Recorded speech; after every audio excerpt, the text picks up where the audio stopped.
Los tratados como fuente de derecho internacional. Normalmente, las relaciones internacionales se formalizan mediante los tratados y acuerdos internacionales. De ahí es que surge la idea de los tratados como fuente de derecho internacional. Sin embargo, hay que recalcar que estos no poseen mayor jerarquía que las demás fuentes. A este se le denomina de muchas formas, como tratados, acuerdos, convenciones, protocolos, entre otros. Pero, ¿y qué es un tratado?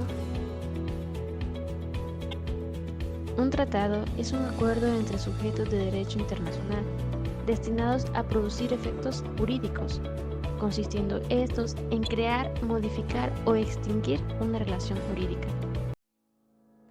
Los tratados establecen relaciones jurídicas entre los miembros de la comunidad internacional, como lo son los estados u organizaciones internacionales.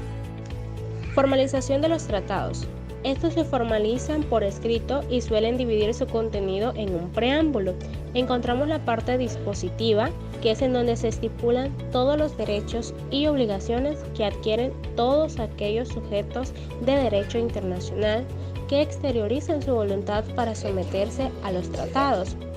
La parte final, que es en donde se consignan las previsiones sobre la ratificación, adhesión de terceros estados, denuncias, causas de nulidad, suspensión, modificación, fecha de entrada en vigor, reglas de interpretación y duración de los tratados.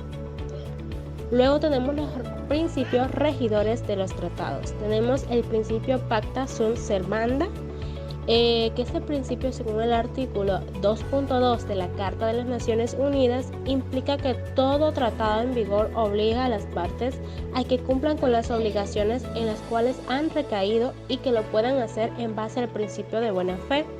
Y razón de ello es que todos aquellos estados que se obligaron voluntariamente tienen que introducir esta legislación internacional en su ordenamiento jurídico a efecto de que se dé la ejecución efectiva de los compromisos adquiridos mediante los tratados. Luego tenemos el principio de ex consensu advenit vinculum. Este principio expresa que el consentimiento de las partes, en este caso de los sujetos de derecho internacional, es la base fundamental de las obligaciones jurídicas convencionales adquiridas. Por lo tanto, esta voluntariedad de las partes no debe faltar en el texto convencional. Tenemos el tercer principio, que se denomina principio pacta tertis nec nocen nec prosum. Este nos expresa que los tratados no pueden generar una vinculación jurídica con aquellos estados que no han manifestado su consentimiento, es decir, que no lo hayan ratificado, firmado o adherido a este. Lo que hemos mencionado se fundamenta en la soberanía e independencia de los estados. Convención de Viena sobre el derecho de los tratados de 1969. Convención de Viena sobre el derecho de los tratados entre estados y organizaciones internacionales de 1986. Etapas de celebración de los tratados. Elaboración. Aquí se realizan los debates entre los negociadores para redactar el texto que contendrá el tratado. Adopción. Se expresa formalmente la conformidad del texto del tratado, todo esto mediante la exteriorización del consentimiento, sea este unánime o mayoritario. Autenticación.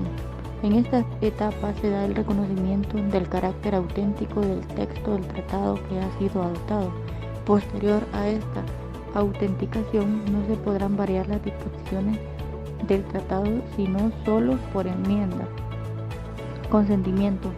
Aquí es donde se manifiesta, como la misma palabra lo dice, el consentimiento o la voluntad de obligarse por el tratado mediante la firma, la ratificación o adhesión de este, entrada en vigor, cuando se vuelve jurídicamente vinculante para los contratantes, quienes desde ese momento son denominados estados partes.